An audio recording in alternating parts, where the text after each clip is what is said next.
Hello दोस्तों, स्वागत है आपको हमारे यूट्यूब चैनल पे। आज हम पढ़ेंगे सर क्लास 10 का इतिहास। और क्लास 10 के इतिहास का पहला चैप्टर का नाम है सर यूरोप में राष्ट्रवाद। तो चलिए शुरू करते हैं यूरोप में राष्ट्रवाद। ठीक है सर। आप सब बेहतर जानते हैं कि यूरोप एक महादेश है सर। यूरोप एक महादेश है। और आप सब बेहतर जानते हैं कि एक महादेश के अंतर्गत बहुत सारे देश आते हैं। ठीक है सर। तो आपने महादेश के बारे में बेहतर जान लिया कि एक महादेश के अंतर्गत बहुत सारे देश आते हैं। ठीक है। अब जानते हैं सर कि राष्ट्रवाद क्या है। तो राष्ट्रवाद सर असल में एक भावना है। राष्ट्रवाद असल में एक भावना है। इस पूरे चैप्टर में हम राष्ट्रवाद पे ही जोर ज्यादा देंगे सर। अब राष्ट्रवाद किस तरह की भावना है, इसे हम चैप्टर में अध्ययन करेंगे। ठीक है सर। तो आपने चैप्टर के नाम को बेहतर समझ लिया। यूरोप में राष्ट्रवाद यानी यूरोप के देशों में एक भावना आएगी सर। यूरोप के देशों के लोगों में एक भावना आएगी जिसे हम बोलेंगे राष्ट्रवाद। और वह किस तरह की भावना है वो हम चैप्टर में देखेंगे। चलिए सर शुरू करते हैं। यूरोप में राष्ट्रवाद। अब पहले हम यही जान लेते हैं सर कि राष्ट्रवाद असल में क्या है और ये कहां से आए और लोगों में इस तरह की भावना कब से आए। ठीक है सर। इसे समझने के लिए सर एक देश के बारे में आपको समझना होगा। एक देश, आप सब अगर वर्तमान समय को छोड़ दीजिए, अगर पुराने समय में चले तो देश में सबसे ऊपर होता था सर राजा। राजा के हाथों में ही सब कुछ होता था। राजा का काम ही होता था देश की रक्षा व्यवस्था को देखना, मतलब देश को चारों ओर से रक्षा करना।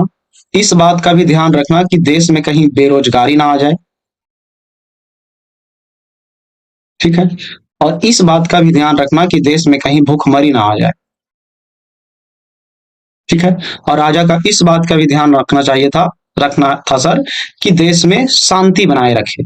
ठीक है। और ये सारे नियम कानून किस पर लागू होगा? जनता के ऊपर। ठीक है। आप रक्षा व्यवस्था किसके लिए करेंगे? जनता के लिए। भूख बेरोजगारी जनता में न आए इस बात का भी आप ध्यान रखेंगे। भूखमरी ना आए हमारी जनता में, इस बात का भी राजा को ध्यान रखने का काम था सर। मतलब देश की सारी शक्तियां राजा के पास होता था। ठीक है सर। अब राजा को काम था ये सर। अब राजा अगर ये काम नहीं करने लगे, राजा अगर अपना काम नहीं करने लगे तो देश की जनता सोचने लगेगा सर, ये हमारे राजा हैं और आप हमारे लिए कुछ नहीं कर रहे हैं। ठीक है। तो देश की जनता जब देश के बारे में सोचने लगे, अपने लोगों के बारे में सोचने लगे, अपने समाज के बारे में सोचने लगे, तब वह राजा से प्रश्न करने लगता था सर। और ऐसे प्रश्नकर्ता या ऐसे प्रश्न करने वाले लोग बुद्धिजीवी कहलाते थे।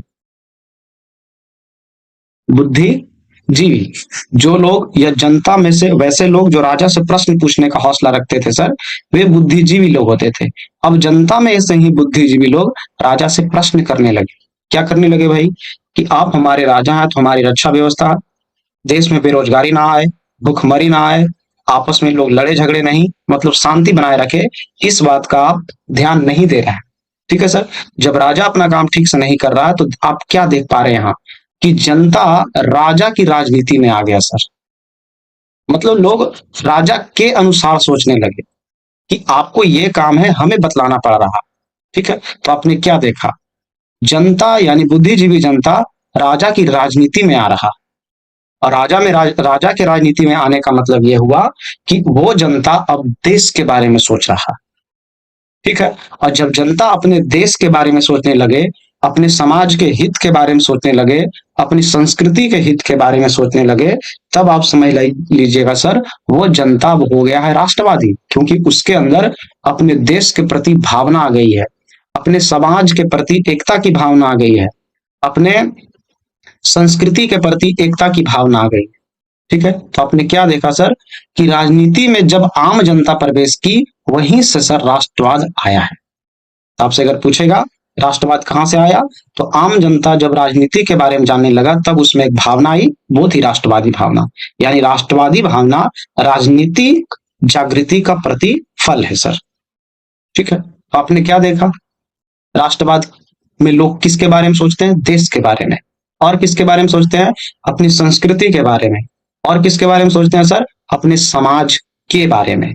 ठीक है। अगर आपके अंदर इस तरह की भावना आ गई है, इसमें एकता बनाए की भावना आ गई है, इसको आगे बढ़ाने की भावना आ गई है, इसका मतलब यह हुआ सर कि आप में राष्ट्रवादी भावना आ गई। ठीक है। आगे बढ़ते हैं सर। अब हम राष्ट्रवाद की परिभाषा जानने योग्य हो गए हैं। तो राष्ट्रवाद क्या है सर, अभी बताए। राष्ट्रवाद यह एक ऐसी भावना है जो किसी विशेष भौगोलिक, आप किसी देश में रहते हैं सर, तो उसकी एक भौगोलिक सीमा होगी। उस देश की लंबाई होगी, चौड़ाई होगी, क्षेत्रफल होगी, यही भौगोलिक सीमा है। तो किसी क्षेत्र यानी किसी विशेष भौगोलिक या सांस्कृतिक सामाजिक परिवेश में रहने वाले लोगों में एकता का वाहक बनती है। राष्ट्रवादी भावना अगर आपके अंदर आएगी सर, तो आपके अंदर ऑटोमेटिक एकता की भावना आ जाएगी। आप अपने देश को अकेले थोड़ा ना बचा पाएंगे, उसके लिए सर चाहिए देश के लोगों में एकता। तो अगर आपके अंदर राष्ट्रवादी भावना आएगी तो एकता की भावना संभवतः आ जाएगी। क्या अपने देश को बचाना ही केवल राष्ट्रवाद है? नहीं सर, अपने देश को बचाना ही केवल राष्ट्रवाद नहीं है। आप अपनी संस्कृति को भी बचा रहे हैं तो आप राष्ट्रवादी हुए। जैसे अगर आप एक हिंदू हैं या अगर आप एक मुस्लिम हैं, अगर कोई क्रिश्चियन है, कोई बौद्ध है, तो वो अपनी अपनी संस्कृति बचा रहा है। तो अगर वो अपनी संस्कृति बचा रहा है सर, तो वो भी राष्ट्रवादी व्यक्ति होगा। कोई अपना समाज बचा रहा, ठीक है, तो वो भी एक राष्ट्रवादी व्यक्ति है। लेकिन हम एक बड़े पैमाने पर जब सोचते हैं तो हम केवल यही बोलते हैं, अपने देश यानी अपने राष्ट्र हित के प्रति एकता का वाहक लाने वाला जो बल है, वो जो भावना है, वो राष्ट्रवाद है सर।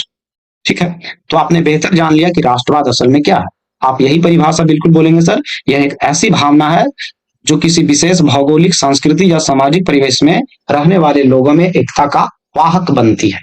ठीक है, अब सवाल आता है सर कि ये राष्ट्रवादी भावना लोगों में, इस तरह की भावना कब से आई? तो लोगों में राष्ट्रवादी यानी इस तरह की भावना पुनर्जागरण काल से आई सर। अब ये पुनर्जागरण काल क्या है? ठीक है, तो पुनर्जागरण काल शॉर्टकट में समझ लीजिए, यूरोप में जब वास्तुकला, वहां के लोगों का जब विकास होने लगा, वहां के व्यापार का विकास होने लगा, औद्योगिक क्रांति का जब विकास होने लगा, तो उस समय काल को कहा जाता है सर पुनर्जागरण काल। इसके बारे में आप क्लास 8th में पढ़ चुके हैं, तो इसके बारे में ज्यादा चर्चा करना अच्छा नहीं होगा यहाँ पे। तो आप केवल यह ध्यान रखिएगा कि राष्ट्रवाद की शुरुआत पुनर्जागरण काल से हो चुकी थी। लेकिन हो तो गई थी, लेकिन सबसे ज्यादा राष्ट्रवादी भावना हमें कब देखने को मिला? लोगों में। कब अपने देश के प्रति सबसे ज्यादा सजग हो गए या मरने मिटने पे उतावले हो गए? तो हमें सबसे ज्यादा इस तरह की भावना देखने को मिला था सर फ्रांस की क्रांति में। और फ्रांस की क्रांति हुई थी 1789 में।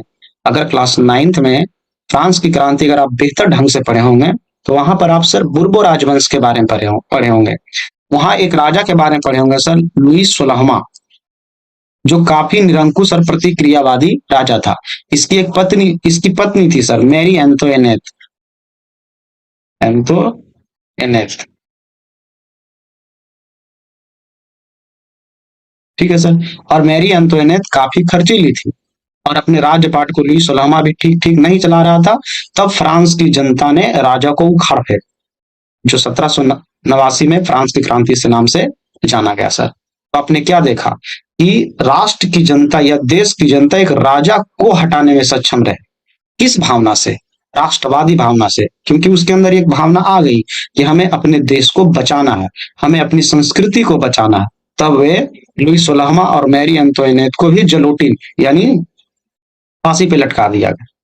ठीक है सर, आगे बढ़ते हैं। अब यूरोप में अधिक बढ़ावा इसको किसने दिया? मतलब यूरोप महादेश में सबसे ज्यादा इसको कौन ऐसे व्यक्ति हुए जिसने राष्ट्रवादी भावना को कुछ ज्यादा दूर तक ले गए? तो वे थे सर नेपोलियन। और नेपोलियन फ्रांस का शासक था सर। और नेपोलियन फ्रांस का शासक करीब 1804 या 5 में बना था। ठीक है सर, इसके बारे में भी यहाँ ज्यादा नहीं पढ़ना है, तो केवल आप यह ध्यान रखिएगा कि यूरोप में अगर कोई राष्ट्रवादी भावना को अधिक बढ़ावा दिया तो वे थे नेपोलियन। ठीक है सर, अब आगे बढ़ते हैं। अभी आपने देखा सर कि यूरोप में राष्ट्रवाद, ठीक है, और यूरोप में सबसे ज्यादा अगर राष्ट्रवादी भावना को बढ़ावा दिया तो वे थे नेपोलियन। तो नेपोलियन ने सर यूरोप में क्या किया, उन चीजों को केवल थोड़ा सा झलक देखेंगे यहाँ पर। ठीक है सर, नेपोलियन नेपोलियन फ्रांस का शासक था सर, फ्रांस का शासक था। अब नेपोलियन जब फ्रांस का शासक बना तो फ्रांस के अगल बगल वाले राज्य को नेपोलियन जीतना शुरू किया, क्योंकि नेपोलियन काफी महत्वाकांक्षी राजा थे सर। ठीक है, तो जब उन्होंने जर्मनी पर आक्रमण किया तो उस समय जर्मनी 300 छोटे छोटे राज्यों में बटा हुआ था। कितना? 300 केवल अकेले जर्मनी सर। और जब लोग टुकड़ों में बटे होते हैं तब वैसे लोगों को जीतना काफी आसान होता है। हम युद्ध वहां आसानी से जीत जाते हैं सर जहां एकता का अभाव होता है, मतलब लोगों में जहां एकता नहीं होता है। तो जर्मनी 300 छोटे छोटे राज्यों में था, तो नेपोलियन को जीतना ये आसान हो गया और नेपोलियन संपूर्ण जर्मनी को जीतकर मात्र उसे 16 राज्यों में बना दिया। ठीक है, तो ये वाला 300 से 16 राज्यों में बनाना कहीं ना कहीं नेपोलियन की एक गलती थी सर, क्योंकि जहां लोग बिखरे हैं वहां आप एकत्रित कर रहे हैं और एकता की भावना आना ही तो राष्ट्रवाद है। तो कहीं ना कहीं नेपोलियन युद्ध के दौरान राष्ट्रवादी भावना को बढ़ावा दे रहा था सर। ठीक है, आगे बढ़ते हैं। और इन्होंने क्या किया, जर्मनी और इटली के भौगोलिक सीमा को बढ़ाया। अब किसी भी देश के अगर आप भौगोलिक सीमा को बढ़ा रहे हैं, इसका मतलब लोगों को आप जोड़ रहे हैं। ठीक है, जब आप लोगों को जोड़ रहे हैं इसका मतलब उन लोगों में एकता की भावना आएगी, और जब एकता की भावना आएगी तो राष्ट्रवादी भावना भी आ जाएगी। ठीक है, अगला है नेपोलियन संहिता सर। नेपोलियन जब राजा बना तो जो भी राज्य को जीतता था सर वहां अपना नियम कानून चलाता था, और जो नियम कानून ये खुद से लिखवाया था उसका नाम रखा था नेपोलियन संहिता। तो जो भी राज्य को ये जीता था, जैसे जर्मनी हो गया, इटली हो गया, इन सब राज्यों को जो जीता था सर उस पर अपने तरीके के कानून को चलाता था। वो कानून का नाम था सर नेपोलियन संहिता। बिहार बोर्ड अक्सर ये सवाल पूछते रहता है कि नेपोलियन संहिता किसने लागू किया था, तो नेपोलियन ने लागू किया था। ठीक है, अगला है देशभक्ति की भावना को बढ़ावा दी। नेपोलियन एक बड़ी काम ये करता था सर कि देशभक्ति, क्योंकि जब वो युद्ध लड़ता था बयान बड़ा भयंकर देता था सर कि आपको अपने देश के लिए मर मिटना है, देश के लिए ये करना है, देश के लिए वो करना है, देश ही सर्वोपरि है। तो जब इस तरह की बयानबाजी करता था नेपोलियन तो लोगों में भावना खुद ब खुद आ जाती थी अपने देश के प्रति और अपने राष्ट्र के प्रति। तो नेपोलियन कहीं ना कहीं राष्ट्रवादी भावना को अधिक बढ़ावा दिया सर यूरोप में। ठीक है, तो हमने नेपोलियन का कार्य भी देख लिया। अब नेपोलियन एक बेहतर कार्य ये कर रहा है सर, यह राष्ट्रवादी भावना को बढ़ावा दे रहा है। ठीक है, नेपोलियन 1800 हम बताए 4 या 5 में आया है शासक, और नेपोलियन संहिता भी सर करीब 1804 या 5 में लागू की है। ठीक है, नेपोलियन शासक ठीक ठीक कर रहा था सर, और आप सब तो बेहतर जानते हैं अगर कोई ठीक ठीक तरक्की कर रहा हो तो दुनिया की नजर उस पर पड़ी रहती है। अगर आप पढ़ने में ठीक होंगे तो आपके आस पड़ोस के लोगों की आप पर नजर होगी कि भला वो कैसे पढ़ने में तेज है। ठीक इसी प्रकार सर नेपोलियन यानी फ्रांस के शासक पर भी लोगों की नजर थी। ठीक है, अगल बगल के देशों पर जैसे रूस हो गया, परसा हो गया, ऑस्ट्रिया हो गया, ठीक है सर, हंगरी हो गया, ये सब देश वे थे जो फ्रांस की तरक्की को देखकर जल रहे थे। ठीक है, या फ्रांस के नेपोलियन के महानता को बढ़ते देख जल रहे थे। तब इन लोगों ने ग्रुप बनाया सर, और ग्रुप बनाकर आक्रमण किया किस पर, फ्रांस पे। ठीक है, और जब फ्रांस पे आक्रमण किया तब नेपोलियन हार जाता है सर, और ये डेट होता है सर 1815 में। ठीक है, और 1815 में एक जगह होती है सर वाटरलू, वाटरलू, यहाँ पर युद्ध होता है और नेपोलियन यहाँ पे हार जाता है सर। ठीक है, और अभी तक जो व्यक्ति यूरोप में राष्ट्रवादी भावना बढ़ावा को दे रहा था, अब नेपोलियन हार गया। तब देखेंगे कि 1815 के बाद क्या होता है यूरोप में। ठीक है सर, 18 जून 1815 वाटरलू युद्ध, नेपोलियन हार गए। एक तरफ अकेले फ्रांस से नेपोलियन था सर, और दूसरी तरफ ब्रिटेन था, रूस था, प्रसा था, ऑस्ट्रिया था और हंगरी था। ठीक है, ये पांचों ने मिलकर फ्रांस के शासक नेपोलियन को हरा दिया। ठीक है, और अभी तक नेपोलियन जो यूरोप में राष्ट्रवादी भावना को बढ़ावा दे रहा था वही चीज को पहले सर कम करेगा, ये चारों पांचों। ठीक है, तो ये पांचों जब जीता, कौन पांचों सर, ब्रिटेन, रूस, प्रसा, ऑस्ट्रिया और हंगरी, अब इन लोगों ने जीत का एक सम्मेलन बुलाया। ठीक है, और उस सम्मेलन का नाम रखा गया सर वियना सम्मेलन। तो 1815 में वियना सम्मेलन हुआ, और उस सम्मेलन में हेड बनकर बैठा सर ऑस्ट्रिया का चांसलर मेटरनिक। ठीक है, उस वियना सम्मेलन का हेड कौन बना, मेटरनिक, जो ऑस्ट्रिया का चांसलर हुआ करता था, यानी ऑस्ट्रिया का प्रधानमंत्री। ठीक है, और यह सम्मेलन कहाँ हुआ सर, वियना, और वियना ऑस्ट्रिया की राजधानी है। अब इस सम्मेलन में क्या कार्य हुआ वो देखिए सर। ठीक है सर, कार्य को देखने से पहले एक बात और हम आपको बता दें, नेपोलियन से पहले सर यूरोप में शासन का नियम था। नेपोलियन से पहले यूरोप में शासन का नियम यह था सर कि शासन करो और कोई परिवर्तन ना होने दो, कोई परिवर्तन ना होने दो। ठीक है सर, ये वहां के शासकों का नियम था कि शासन करो और कोई परिवर्तन ना होने दो, मतलब जनता में नई चीज नहीं लाओ, वरना जनता आदी हो जाएगा कि अगला साल और कुछ आएगा और कुछ आएगा। तो खैर यूरोप में ऐसा चीज नहीं चलता था, जो राजा बन गया है जैसी स्थिति है बस वैसा ही रखिए और शासन कीजिए। लेकिन नेपोलियन परिवर्तन लाया था सर, तो लोग समझते थे कि जिस तरह से नेपोलियन परिवर्तन लाया है, आने वाले समय में राजा लोग भी और भी परिवर्तन लाएंगे।